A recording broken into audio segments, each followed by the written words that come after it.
Hello, everyone. This is possibly my last video. We'll see. I have some things to share with you today that are not easy for me to share, but need to be shared. And I know for some people that know me, this is going to be a hard message to hear, and you're probably not going to want to hear it, and you're probably going to want to talk me out of it. I've already had enough of that for the last little while. As I've been realizing that I've been off for a little while, I've had a lot of people reach out to me trying to get me to reconsider what I'm saying and what I'm sharing right now.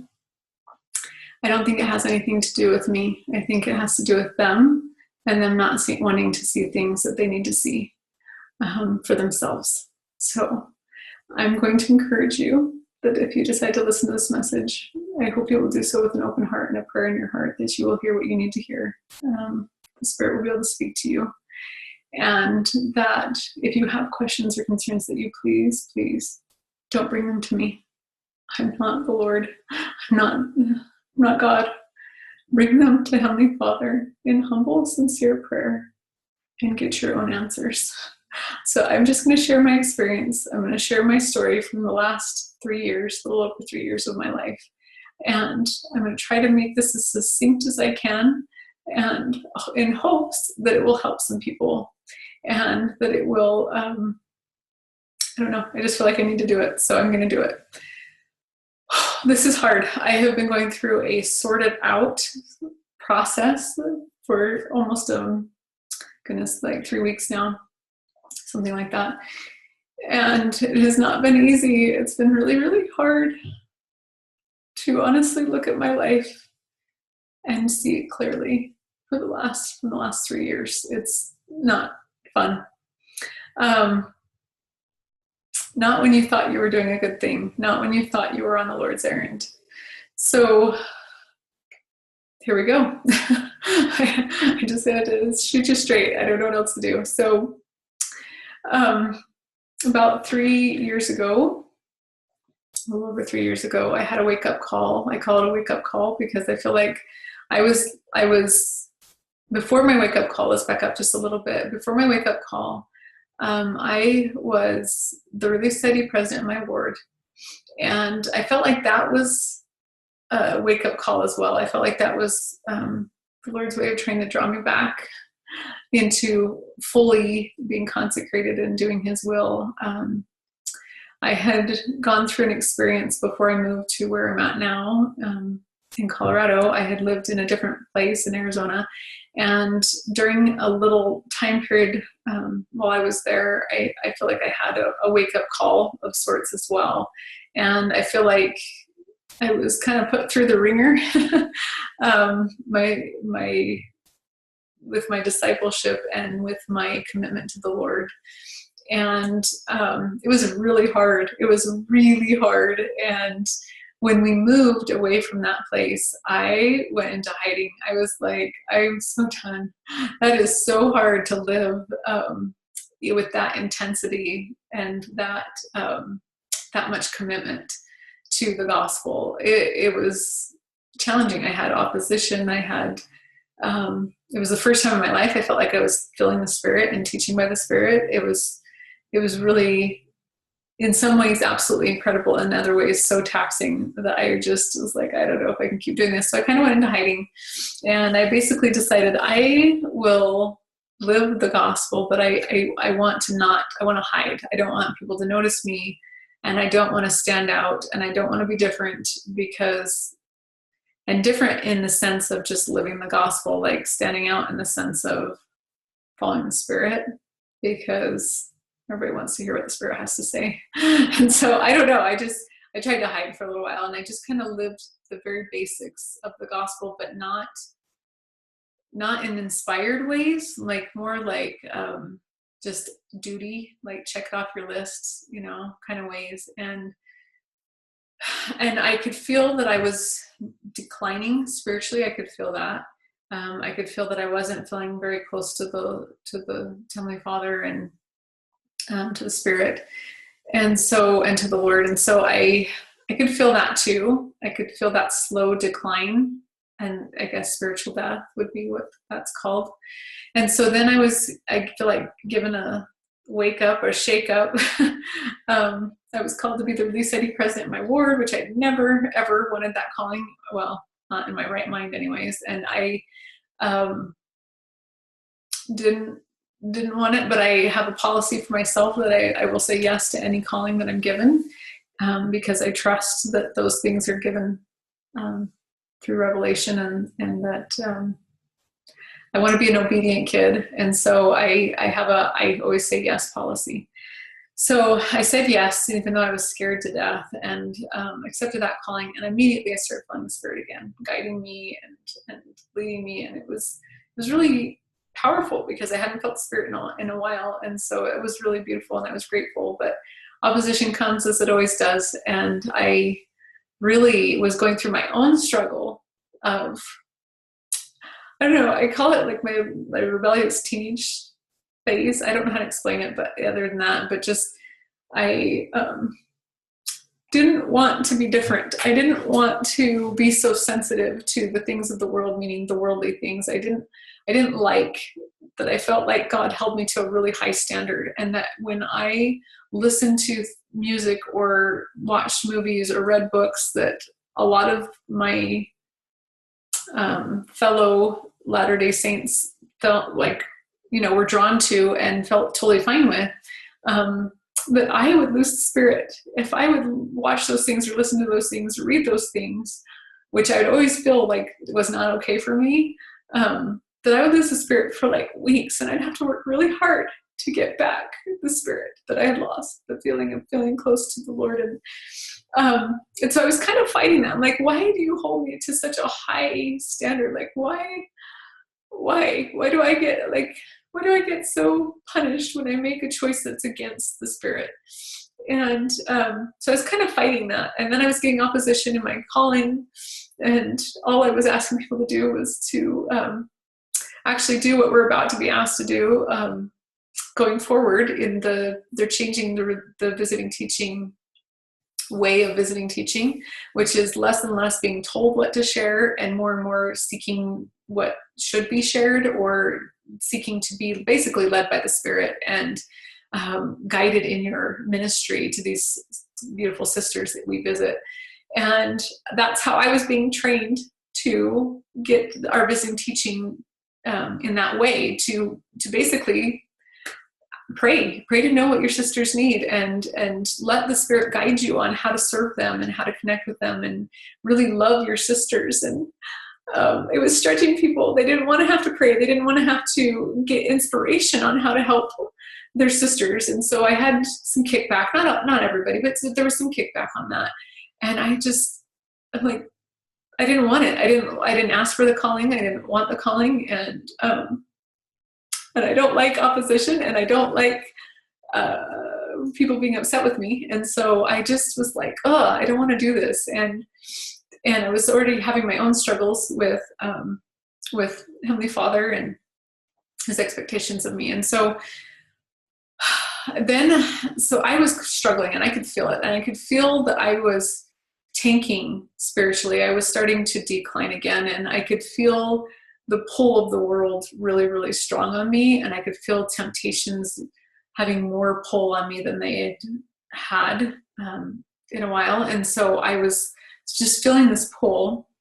And then I could feel it. Like one day I was working out in the gym, and I had taken my workouts to the extreme. I was getting off track with that as well. I was using my working out to kind of hide, and I was like very focused on the physical body and controlling that and getting that in shape and in order.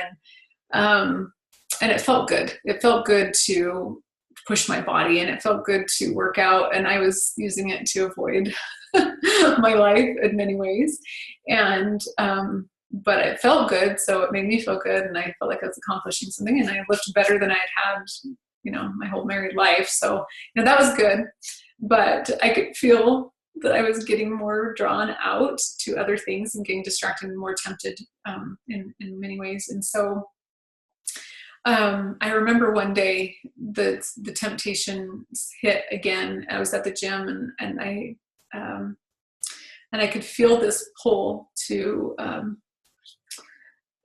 of temptation. And I thought, I'm going to fall. I knew it. I knew without a doubt that if I kept in the state that I was in, I was going to fall. And I grabbed the signs of the workout machine and I just cried out, Heavenly Father, I said, please don't let go of me. Don't let go of me. But I didn't know how to get out of the pickle that I was getting into, the spiritual decline that I was in. And so I left the gym. That was actually the last time I went to the gym. I haven't been to the gym in 3 years. I'm not saying that's good or bad. I just haven't. And I had a visiting teaching appointment that day. I'm pretty sure it was that same day. And thankfully I'm a really obedient kid. Like I think that has saved me more times than I can count. Just this obedience to the basics of the gospel. But I had a visiting teaching appointment. I did not feel like going on that appointment, but I went on it anyways. And it's with a person that I love and adore. So, I just, wasn't in a good place, but I went, didn't feel the Spirit really strong or anything while we were visiting, but just like knew that I needed to do it and did. And after the appointment was over, as we were ending and we were kind of saying goodbye, my dear friend, my dear sister that I visit said, this keeps coming to me. This keeps coming to me. I feel like I'm supposed to share this with you. And so she told me about a woman named Julie Rowe, which some people will know and some people may not know who that is. But Julie Rowe is a person who's had a near-death experience, and she was shown basically like the beginning of the world to the end of the world, and the things that are specifically coming in our day. Nothing really new, nothing that hasn't been prophesied about, but basically she's another witness of those things, and really that we need to get ourselves in order. We need to get our lives in order and listen to the prophets and get prepared and be spiritually strong, because hard days are ahead, and we need to quit wasting time. And so as she was telling me about this person, I felt the Spirit. I don't know how to say, I just felt I really needed to read that person's book. She'd just come out with her first book, and it's actually the only one I've read, but she had just come out with her first book, and I think it's called The Greater Tomorrow or something like that. And I just felt you need to read that book. And so I was reading it, and I got it that night on the Kindle, and I read it, and I kept praying the whole time. I'm like praying, please, if this is truth, I want to know. If it's not truth, tell me and I'll throw it away. Like I have no problems discarding this. And I just need to know if this is truth or not, because if it is, I have wasted a lot of time and I need to get my act together. And so it wasn't until I think the 12th chapter or whatever, the chapter on the New Jerusalem, when I read that chapter, I felt the Spirit. And I knew that she was speaking truth. And I was like, oh, geez, what in the world am I doing? I'm sitting here battling Heavenly Father on just living the gospel and being diligent and living the gospel. And I'm sitting here battling him. And my battle is with the wrong thing. And I was like, oh, I have wasted so much time. What in the world, Aimee? And so I was like, okay, recommit yourself, Aimee, and get dedicated and quit battling the Lord and get your act together.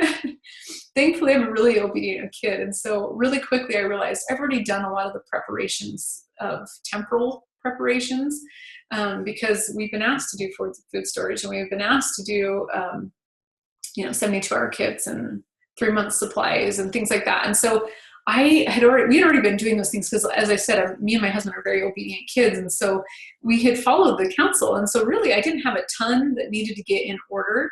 It was more like get your spiritual self and house in order, Aimee. And so I was like, okay. So I started on this journey. I read almost immediately after that, I read a book called Visions of Glory. I really loved that book too. I thought it was really good. I don't know. I know it gets a lot of controversy too, so I don't know what to tell you about that. But I felt like it just kind of reinforced, this need to get in order and be spiritually in order and line up with the brethren of the church and stay strong, stay active, and quit resisting. And so I did. I felt like, okay, I'm doing this. I'm all in. And then not long after making those commitments, a few months later, I had a surgery, and That was a very taxing surgery on my body. I don't know why, but it was. Part of it was I got really sick. I got sick and I lost a bunch of weight and I was really sick. Like, I really felt like I was dying. I don't know if that's truth or not, but I felt like it. And I was like, just bring me home. Like, I'm okay. Can I just come home? Like, and I was actually praying. And I was asking God if he'd just bring me home. My family will be fine. They're strong. I've always struggled to be in this life. It's been a hard place for me. Anyways, and so I was just like, I'm good. Just bring me home. And I didn't get the response that I was actually surprised by the response I got. And it was, are you ready to give up your summer cottage in Babylon yet? And I was like, what? Like, oh my goodness. Like, and that was such a loaded statement. And I knew exactly what it meant. Because I have tried to commit myself to the Lord over and over again. And I keep turning back. I keep, like Lot's wife, I keep looking back. And it was like this, I need you once and for all, Aimee. I need you totally all in. I need a full commitment with no turning back. Like, quit turning back. You put your hand to the plow and then you look back on the world, and you want to keep one foot in the world and one foot in the gospel. And I need you once and for all. That's really what he was asking. That's what he was saying. That's what it meant to me when I heard that phrase. And I was like, I had to think about it. It's like, yes, I am all in this time. I'm not turning back. I'm all in. And then I had kind of a little bit of a miracle. I had to rush to the bathroom because one of my problems was needing the toilet. And so probably TMI, but I rushed into the bathroom. Well, I didn't rush. I could barely move, but I got into the bathroom to use the toilet. And when I sat down on the toilet, it was just this perfect moment.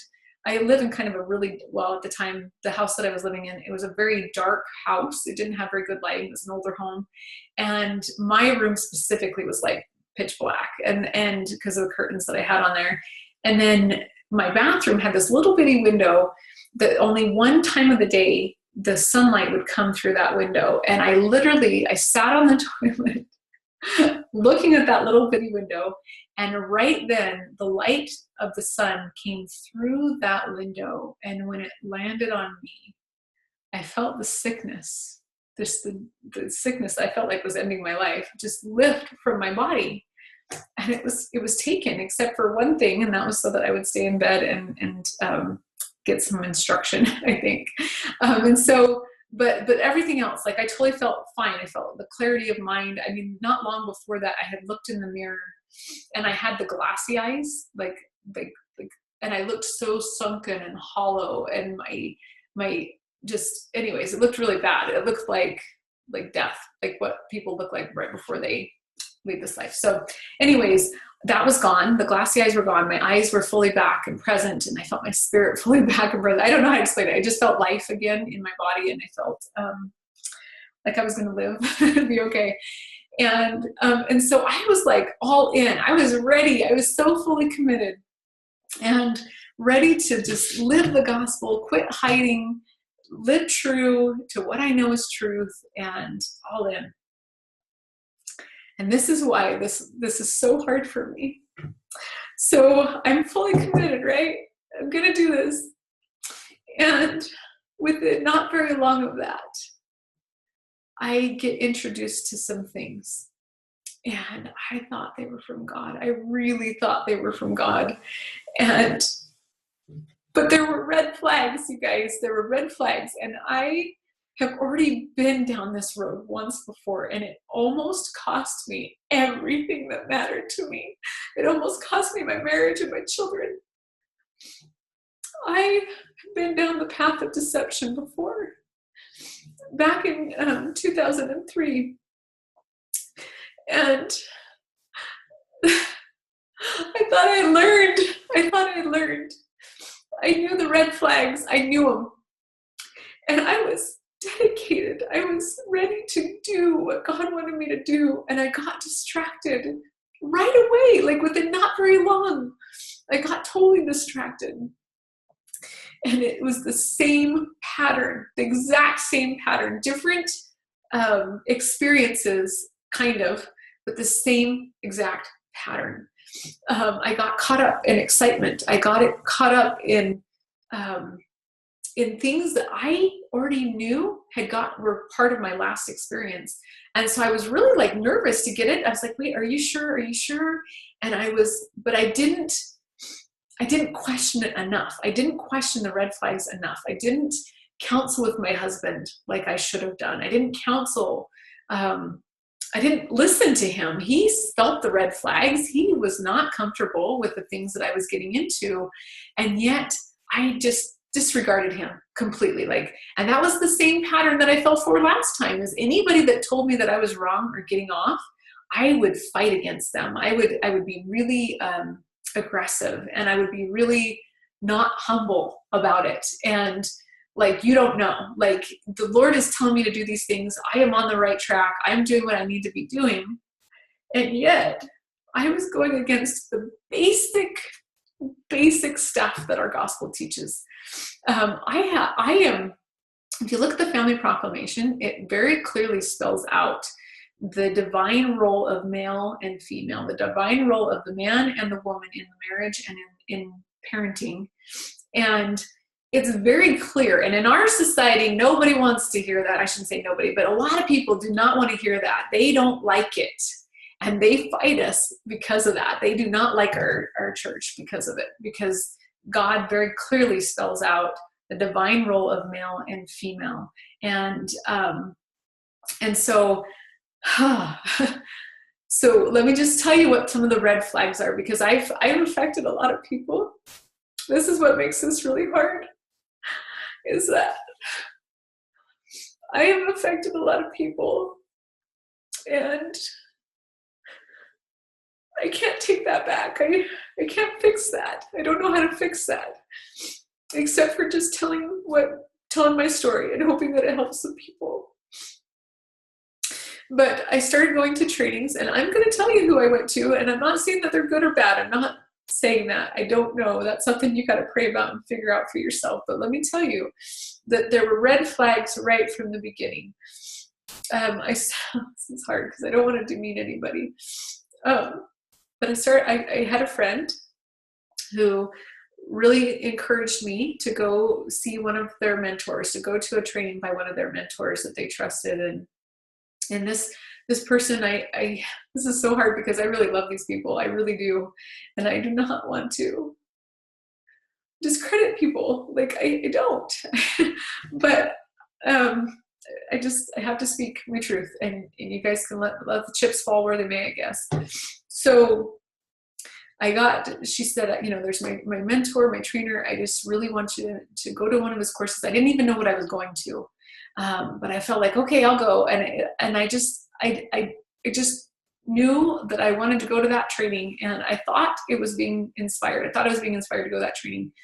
And my husband did not feel comfortable with it. He didn't understand what I was doing, but I didn't care. I just was like, no, you're going to try to stop me. You're going to try to stop me from doing what I feel like I need to be doing. And I didn't counsel with him. I didn't honor him and his ability to receive inspiration for our family. And this was affecting my family. You got to keep that in mind. I'm a mother. My primary role is the nurture of my children. So keep that in mind. One of my primary roles, in fact, it's the only one that it actually spells out to me, is the primary role is the nurturer. My husband's primary role is to preside, think about that word, preside, and protect the family. Okay, he's a protector, he's a provider, and he's a presider in our home. And I've made covenants in the temple to follow him and to let him lead. I've made covenants that as long as he is following the Lord, that I will hearken to him. And so I didn't even consider his feelings. I didn't even counsel with him. I didn't want to counsel with him because I knew he'd probably tell me no. He'd probably say that he didn't feel comfortable with it, and he didn't. But he let me go because he knows I'm really stubborn and I'm really strong-willed, and I can get really scary and mean and bully when I am feeling challenged. This is so hard. This is so hard to realize how awful You are. And I'm a bully. And when I'm in the natural woman, I'm a bully. That's one of my energies, is to go into bully. That's the fight energy, which I've learned a lot about the natural man over the last year. And oh my goodness, and realized how I have mastered all 4 of the trauma energies, and I know how to use them to manipulate, control, change a situation. Oh, you guys, I hate the natural man. I hate the natural woman in me. I believe that I have never purposely tried to lead anyone astray. I honestly, I have not tried to mess people up. I have not sought to do that. I want you to know that.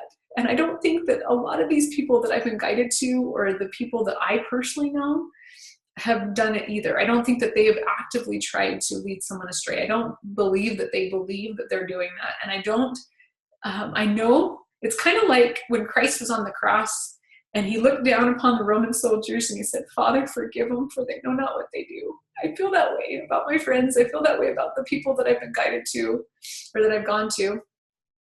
I feel that way about myself. It's like, I didn't know. I would never have done it on purpose. I did not know. But I will tell you this whole time I'm going through this journey, seeking out these mentors and these trainers, I didn't have the backing of my family or my husband.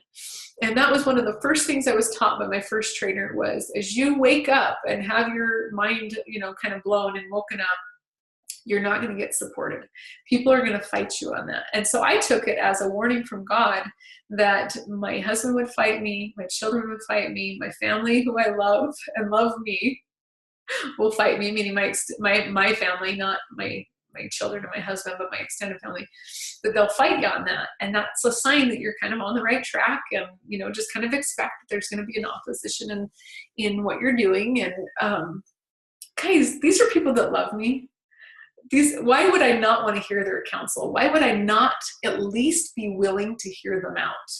And in humility and openness, like, seriously, because these are the people who will stand by me no matter what. They have both times. Both times they have loved me. I think they were scared of me this time around, because I was pretty mean the last time around to them, when they thought I was off, and I was off, but I didn't think I was off, and I was following the Lord. And so I think I've scared them, because I'm kind of a bully, and I'm a very strong personality. And so I think they were scared. They were scared. They tried. Like most of my family was silent. They didn't want to say anything to me. And yet I could feel that they felt like I was getting off. I could feel that. I could feel their fear. I could feel their concern for me. And yet I had already been prepped for it, pre-prepped, that as I made these changes and made these shifts and these adjustments in my life, that I would get opposition, most likely from my friends and family. And so I just assumed that was the adversary influencing them. And same scenario that I went through last time. So this is really challenging. So I went to my first mentor, which he's affected a lot of people. And like I said, I'm not his judge. I'm not going to tell you he's bad or not. I don't know. But I know that for me, I was getting off. So Kirk Duncan was my first mentor. And it wasn't long after that I started feeling like I needed to create a bunch of programs, and I needed to do all these different things. My husband was struggling with that because I was not having time for my family, and it pretty much consumed my life. I am a person who, when I decide to do something, I am all in. I'm 100% on anything I decide to do, and that grabs my attention. And I know that I go to extremes. I know it. You guys, the countless hours that I took and put into these programs, to create these programs. I pushed my family aside. Over and over and over again. And I made them feel like they were nothing, that they were not worth my time, that what I was doing was more important, and God was telling me to do it. Do you realize what damage that probably has caused my family to to put it on God, that God was encouraging me to not spend time with them, to focus on other people more and care more about helping other people than my own family. The damage that that's caused, oh geez. Yeah, this is a hard wake-up call for me. I've wasted 3 years of my family's life. 3 years that I can't get back. I cannot get back. My little boy was just a little baby. 1.5 years old. I'll never get that back, you guys. My primary role was to be a mother. The exceptions in the family proclamation are when you have an exception to that, right? Like death, disability, or other circumstances may necessitate a need for adaptation. Where was mine? My husband was alive and well. My husband was working and creating plenty of money to support our family, so I didn't need to work. I wasn't living in moderation, you guys. I wasn't living in moderation.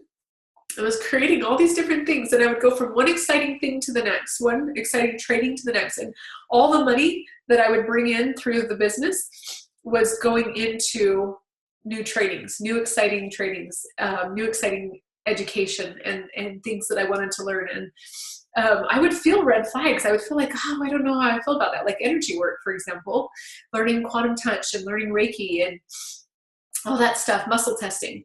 For me, I was like, muscle testing, like that's what I got into last time. Like, and I'm like, and I felt like that was just like not good. Like I didn't feel good about it. And so I was like, well, you know, I feel like I'm being guided. I committed that I would be all in. I committed that I would do these things. And I'm one of those person that when I commit, I keep my commitments, except for the ones that are actually real and true, like my temple covenant commitments and my motherhood commitments, right?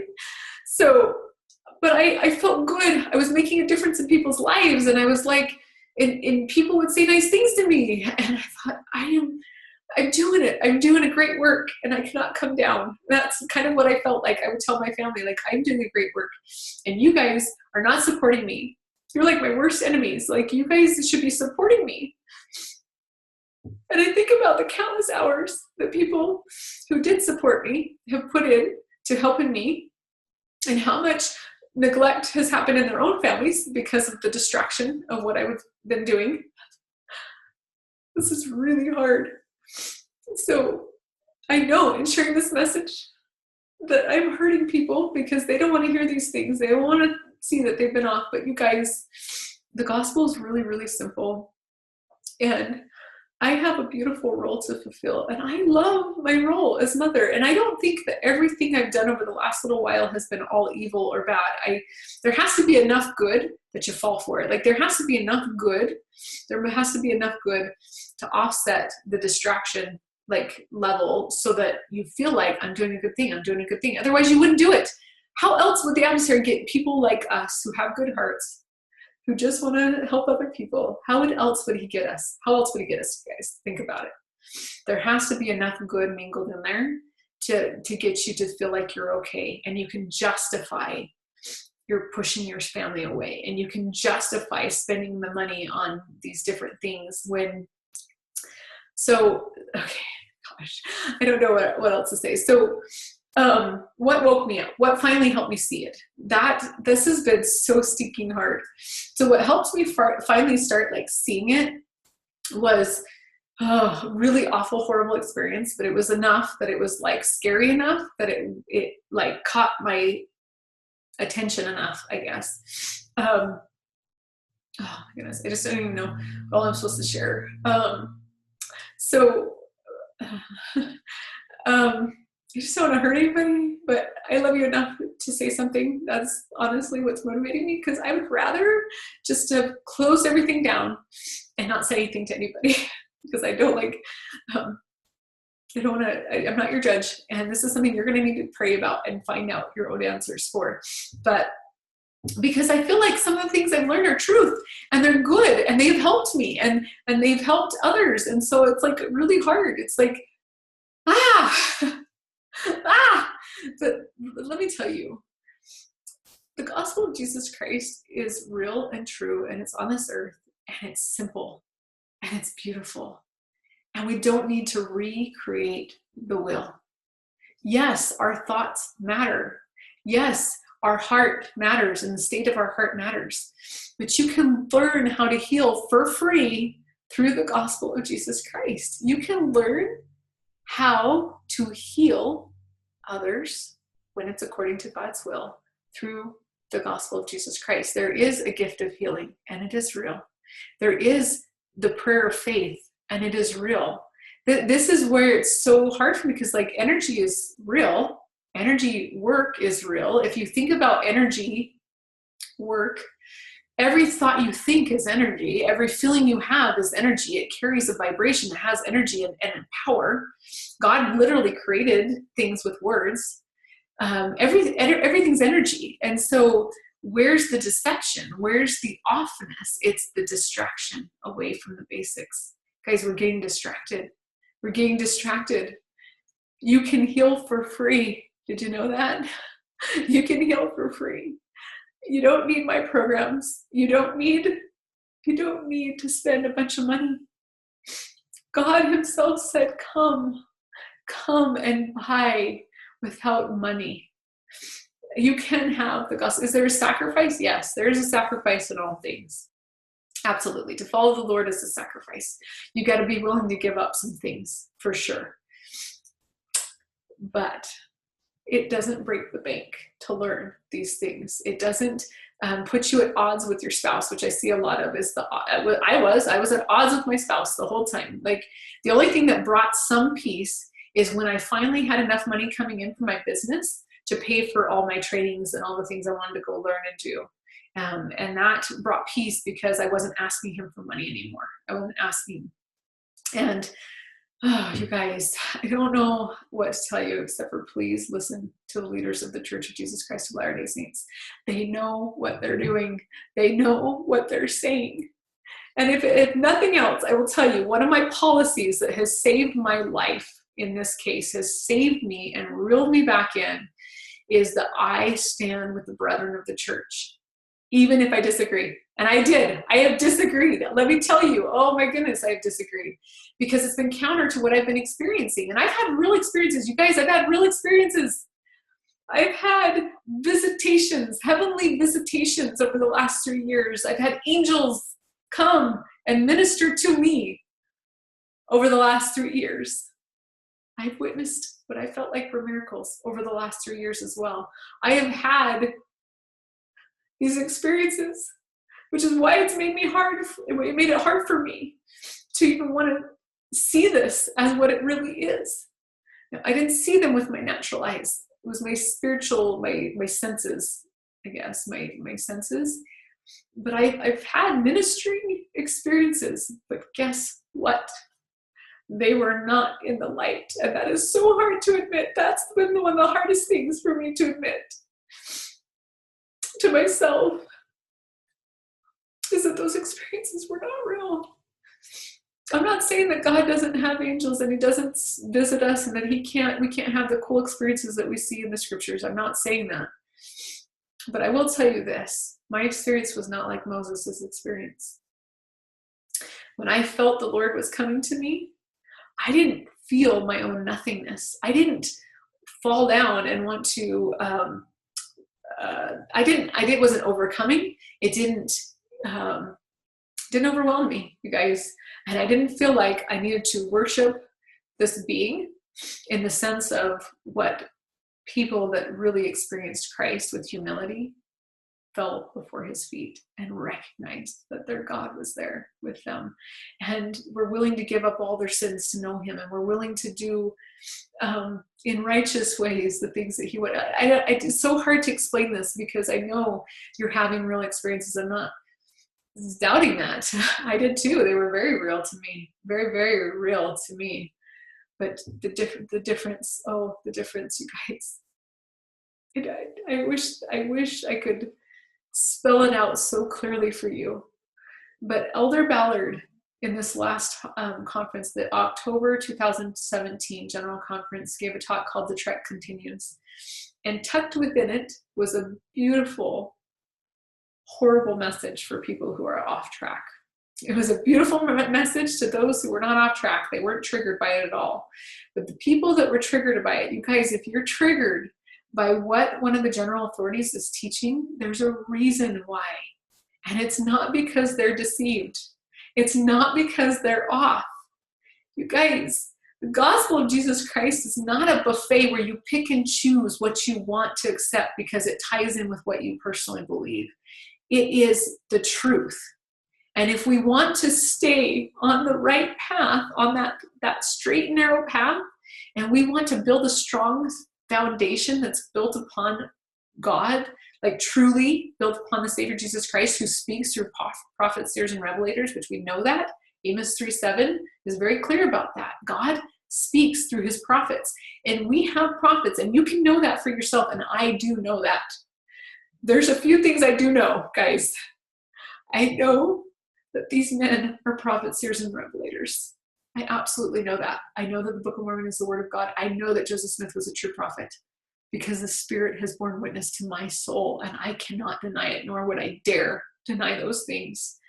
So I know those things, and I also know that the adversary is real, and I know that he can transform himself nigh into an angel of light, and he can deceive people. And what he does is he gets them off on these sidetracks, these tangents. And one of the biggest one that I'm seeing right now is like when he appeared to Moses, right? He said, Moses, son of man, worship me. I am the only begotten, worship me. Christ leads us to Father. Satan leads us to himself. He wants all the glory. Nothing's changed, you guys. The plan, it's not changed. He just hasn't changed. He wants us to worship him. And Moses recognized the difference. He said, where's your glory that I should worship you? Like, I couldn't even see the Lord with my natural eyes. I had to be transformed. There had to be a change that was made. And I can look upon you with my natural eyes.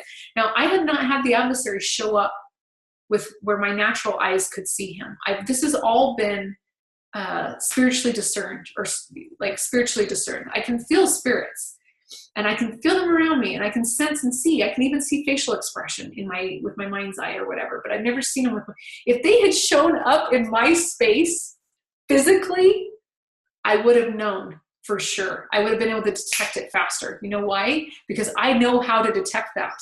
I know because the scriptures, Doctrine and Covenants, teaches you what to do. If an angel shows up in your space, you can put it to the test. You guys, did you know that? You can ask them to shake hands with you. Satan and his minions cannot resist the temptation to shake your hand.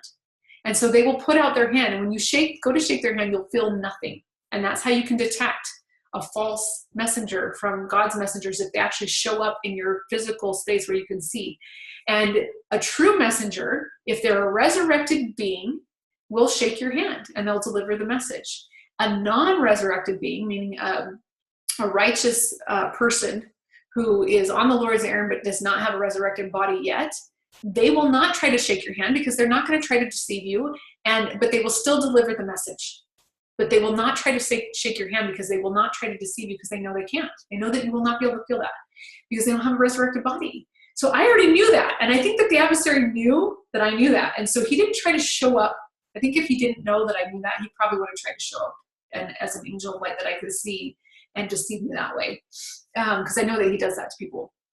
But anyways, so he didn't. And that's what made it a little more tricky, is because even though I had red flags the whole time, you guys, I had red flags, but I didn't test them. I didn't want to see them. I was so excited about what I was doing. I was so caught up in the excitement of all this, this knowledge and these new experiences that the mainstream of the church, which is another red flag, guys, when you start getting off of the mainstream of the church, the main body of the church and what it's focused on, be careful. It's in the fringes. It's in the extremes. It's in those outer skirts, those outskirts that the adversary likes to get us.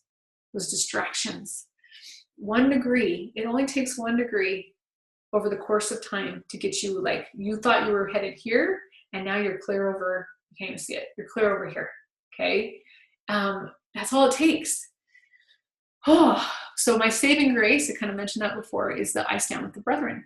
And I promised myself that no matter how I feel, if I get told by a leader who has a stewardship over me that I'm off, I will stop. I will stop and course correct. And I've been like, okay, if I'm off, just, if a leader tells me, but guys, I don't know how long I would have made it on the path that I'm on before I would have discounted my own counsel to myself that I always stand with the brethren. Because here's the thing, I watched a face-to-face with Elder Holland and President Eyring, and it triggered me when they started talking about how we should approach Heavenly Father in prayer, and how it is such a sacred experience, and how, we need to be so humble and reverent about this. And it's a beautiful message. But it triggered me. I didn't like it because it made me feel like the relationship that I had with Heavenly Father was not the same as what they were describing. I was like, we're like best buddies, and we're like really close, and me and the Lord as well, me and Jesus Christ, so we're like really close, and we're buddies, and I don't feel like I have this major overwhelming sense of reverent awe. And I was offended. I was offended by that message. I really struggled with that message because I was like, they don't know the Lord like I know the Lord. Do you realize how ludicrous that is? These men, do you know what makes them special witnesses of the Lord Jesus Christ? Do you know? Do you know what that is? Go to the Bible dictionary. You don't need to take my word for this. Go to the Bible dictionary. Look up the word apostle. They literally can testify of the bodily resurrection of the Lord Jesus Christ. How many people can do that? I know that there's people that can besides them, but I'm not one of them. And many of the people that I've listened to, they can't testify that they've touched and handled his physical resurrected body in the flesh. Like, they cannot testify to that. They have had these experiences that they're having with the Savior, but not in that way. And so just be mindful of that. So these are prophets, seers, and revelators who have been called by God. The Lord leads his church, and he's called them. They're special witnesses, and they can testify that they know that they've handled and seen his physical, resurrected, immortal body. And yet they're telling us that there is a very sacred feeling when they go to pray to their Heavenly Father, when they go to approach the throne of grace, when they go. What in the world makes me think that my relationship should be different than theirs? Does that make sense? Can you see that? So that triggered me. I'll tell you another thing that triggered me. So that one came out, that bothered me. Then there was about a year ago, this was not a year ago, this was sooner than that, but there was about a year ago, there was a message that came out from the church, a letter, and you can go look these up, guys. I wasn't planning, I don't even know what I was going to say, honestly, when I started this recording. I had no clue what I'd be saying to you. So there was a letter that talked about being really careful about people who are sharing their personal experiences, being careful about that. And then there was also another letter that was about this energy work movement, the energy healing work movement that's happening, and counsel and caution. And then Elder Ballard, in this last talk, the trek continues, depending on when you hear this, reiterated their counsel in that as well. And it also went through like listening to people that do not have a stewardship, who've not been called and set apart and sustained by the general membership of the church. Like, don't listen to them. In fact, it's very like specific. Maybe I should pull that up. Like, don't listen to them. And like, oh my goodness, you guys. Do we realize what that's saying? Like, have we thought about, did it trigger you? And if it did, have you done something about it besides fight against it? Have you actually been humble enough to say, Lord, like, is it I? Like, am I off? Why am I being triggered by this? This is what I'm saying. We have a personal revelation line, and this is where a lot of people are getting off right now, is through the personal revelation line. You can receive personal revelation, but do you realize that you're receiving it constantly from both sources, from the adversary and from God? There's two sources that are coming at you, and you have your own thoughts, your own opinions, your own feelings. And so we got to be careful about that. We can't just take everything we hear as that's from God. Do we challenge it? How do you challenge it? How do you check it? Checks and balances, right? How do you check it to make sure that it's really from God? Are you brave enough to listen to your leaders? Are you brave enough to go talk to your bishop about it and be humble and listen to his counsel? Are you brave enough to go to your stake president if needed? Like, are we humble? Like, are we truly humble? I can't tell you how many people have come to me and said, if I ever get challenged by one of my leaders on what I'm doing, especially with energy work, that they really struggle. They really don't know if they're going to stay active or if they're going to follow the counsel of their leaders because they know what they've experienced. Check yourself, please. There is a reason why we have a priesthood line of revelation and not just a personal revelation line. That is what makes the gospel of Jesus Christ, the Church of Jesus Christ of Latter-day Saints, that is what defines us and very much separates us from the rest of the world, is we have a priesthood line. We have the power of the priesthood. We have God's authority in our church. And we have leaders who speak for him. And I know that there has been damage and trauma, and sometimes they make mistakes. I get that, you guys. But I'm telling you that it's not a buffet. God tells us what the doctrine is. We can choose to line up with it or not. Nobody's going to make you do anything. You get to choose. But I'm telling you, these men speak the truth. And if you want what you want, and if you want to follow the God you think you're following, you will be in line with the brethren. Because if you are not in line with the brethren, you're following a false God. And I'm sorry, I'm just calling it as it is. And I am guilty as charged, okay? I'm just as guilty. And I'm sorry. And I'm sorry for all the distractions. And I have neglected my family for 3 years. I've been distracted by a false God. And it's appealed to my pride. It's appealed to my ego. It's appealed, as much as I hate to admit it, it has appealed to those things. Not everything I've learned is bad. Not all of it is lies. But I have been distracted. And there is healing, but it doesn't cost anything. There is mentoring available to everyone. I can't tell you how many times I thought, why am I mentoring people when the church teaches the exact same things?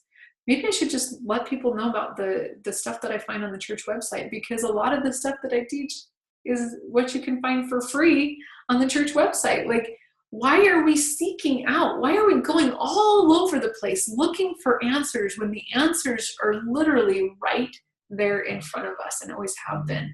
And I just don't. We're spending all this time and all this money, and sometimes it's free. And not all of it costs money. A lot of the stuff I did was free for a long time. It's not all costing money, but where is your focus? How much time are you spending listening to all these other teachers? And how much time are you giving to God's appointed servants? Like, how much time? Like, let's be honest. Let's just be honest for a minute. How much time are you actually spending reading the scriptures and the conference talks, the words of the living prophets, seers, and revelators? And how much time are you spending in other sources? That's the question I have for you. I can't answer that for you, but I can answer it for me. Countless hours. Countless hours I was listening to other trainings on energy work, trainings on everything else. The books that I was most excited to read were not the scriptures, you guys. I had the hardest time sitting down and reading the doctrine. And I know for a fact that I don't retain even a fraction of as much if I don't actually read the doctrine. Now, I have eyes and I can see. Not everybody has that. And so hearing the doctrine may be what they need to do because that's what they have. But I have eyes and I can see. And I know for a fact that for me, I get 1,000 times more information when I will study, when I will sit down and study the conference talks and study the scriptures. And I wasn't doing that, you guys. I haven't been doing that for years. I've been listening. I will listen to scriptures because I'm a creature of habit, and I know that I've got to be doing that, and I've got to be okay, right?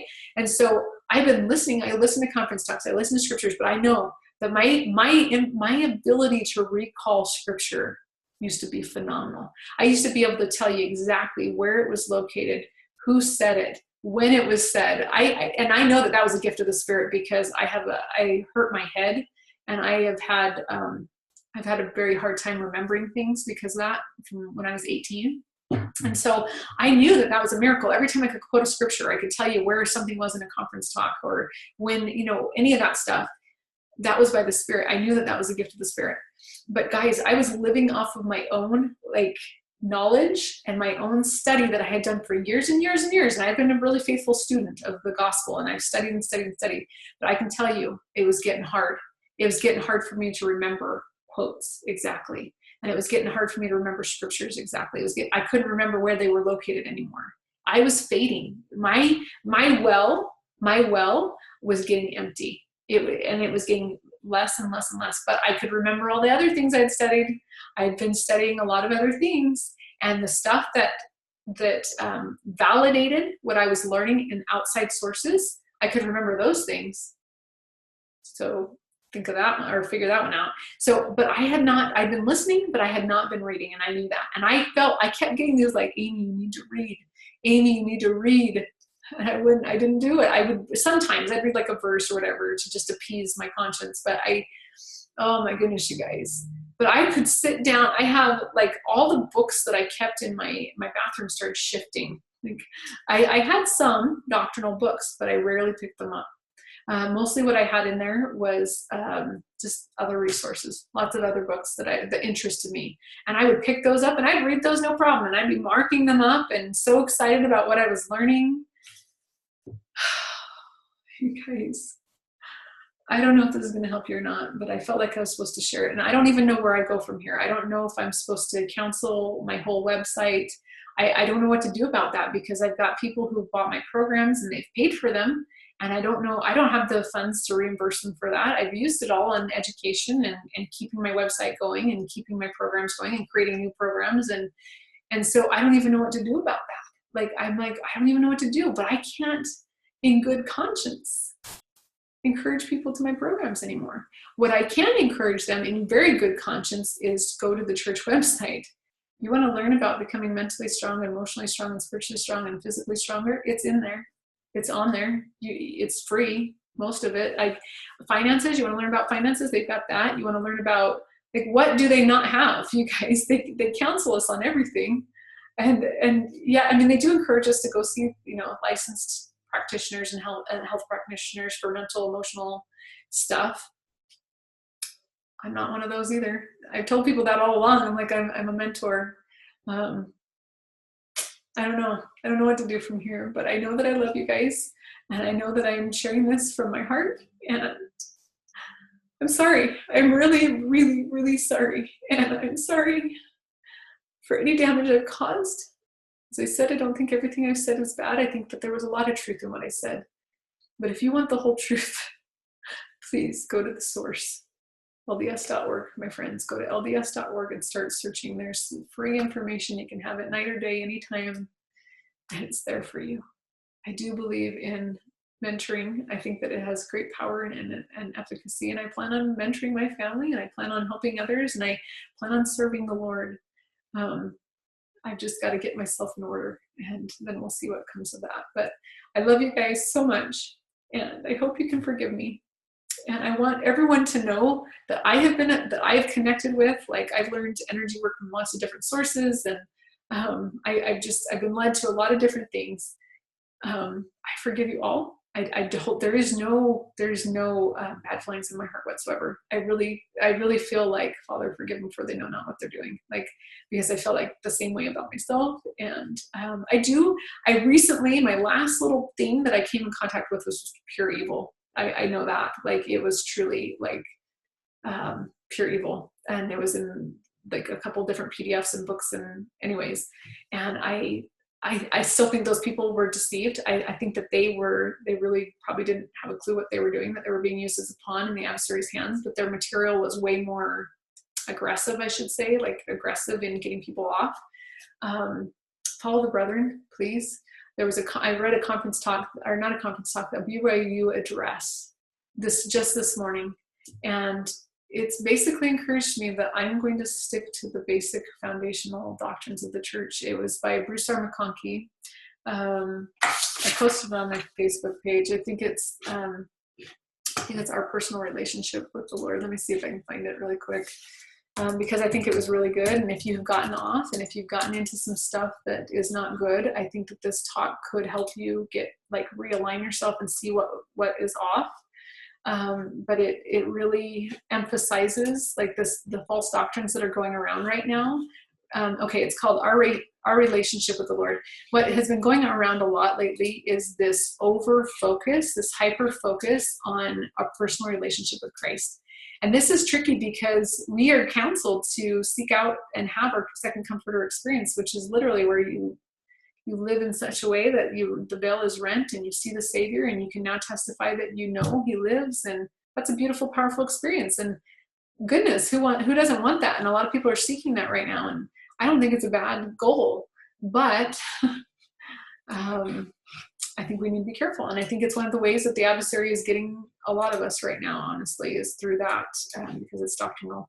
And we're encouraged to seek, to have these experiences, but live close to the doctrines, you guys. Keep the doctrine pure. So our relationship with the Lord, I don't know why I have a weird wrong picture, but it was from Bruce R. McConkie, and it specifically talks about, I hate to even say this because I love John Pontius. I do. I love him. And I don't think he was trying to lead anyone astray. I really do not believe that. But I'm seeing a lot of people that are getting off, and they've read his books, and this talk was given. Most people won't know who George Pace is, but George Pace was very similar to John Pontius. Very good guy, very righteous, very amazing man. And his focus was also on having this really personal, deep relationship with the Lord. And he was a teacher at BYU. I don't know if he still is, but he was a teacher at BYU. He was probably the most popular, very favorite teacher there, and taught very much so about this personal, like singling out Christ, and focusing on Christ and having this personal, really close, intimate relationship with Christ. And that's what John Pontius does as well. And so I'm like, oh my goodness, it's like the same scenario, different person, different. And I do not believe that John Pontius is trying to do that to anybody. I don't think he's trying to get people off or out of in alignment with the brethren. I do not believe that for a second. But anyways, George Pace, they didn't say his book specifically, but it was very clear for everybody that knew him, because this was done at BYU, which is where he was teaching. And if you know about it and you know about the background, you would know that this is one of the people he was calling out on this. And so George Pace was very humble. From what I know, he said, I side with the brethren. I'm really sorry. I didn't mean to get anybody off. That was not my desire, paraphrasing. But I side with the brethren. And his family went inactive. He did not. Speaks volumes for his humility and his willingness to be humble about it. Anyways, we got to be really careful, you guys. So our relationship with the Lord, this talk was given in March 2nd, 1982. It's a BYU devotional, and it's very clear. Like it's really an awesome address. And I found it by chance. I kept having this quote come to my mind that I couldn't remember the quote exactly, but it was something about staying in the mainstream of the church, in the main body of the church. And that's one of the ways to stay safe in our day, in our time. And so I was like, I just kept feeling like, you need to look up that quote. You need to look up that quote. And as I did, this talk is what came up. And I read it and I was like, oh my goodness, if I had read this 3 years ago, would this have saved me? And I'm not sure that it would have, you guys. I don't know if I would have gotten it. I don't know if it would have or not, honestly, but I get it now that I've been through what I've been through. I'm like, oh yeah, how important it is to keep the doctrine pure, and how important it is to be careful and not get into extremes and not get distracted. And anyways, all right, I'm sure you guys have a lot of questions. I am not the answer to your questions, but I love you and I'm praying for you. I've been praying for all of us. I've been fasting for us, and you're precious, you're beautiful and precious souls, and I want you to stay in the boat, please. If I could encourage you to do nothing else, it's stay in the old ship Zion, stay with the brethren, stay with the main body of the church, please, please. I love you. I know that this is going to be a soul-searching time for you. I hope it will be. It's been really hard. I have been up and down and up and down. This has been so hard to see, and it's been embarrassing and hard. But I am grateful. You have to understand that I am grateful. I would rather know the truth than find myself in a different location than what I thought I was going down. I want to be in the celestial kingdom, to go no more out. I want to have the highest degree of glory that there is. I want to be with Heavenly Father for all eternity. I want to be with my Savior, Jesus Christ. I want that. And I am grateful that God loved me enough to help me see that I was off, so I could course correct, because even the matter of a few degrees, that wonderful talk by President Uchtdorf, a matter of a few degrees will get you in a destination that was not where you thought you were going. And so it's very important that we get redirected. And so I am so grateful for that redirection. And even though this is hard and it's embarrassing, and probably a lot of people will not trust me anymore, and it's okay. I don't care. I want you to trust the brethren, though, if nothing else, please, please. And so I love you guys, and this is Aimee Benefield signing out.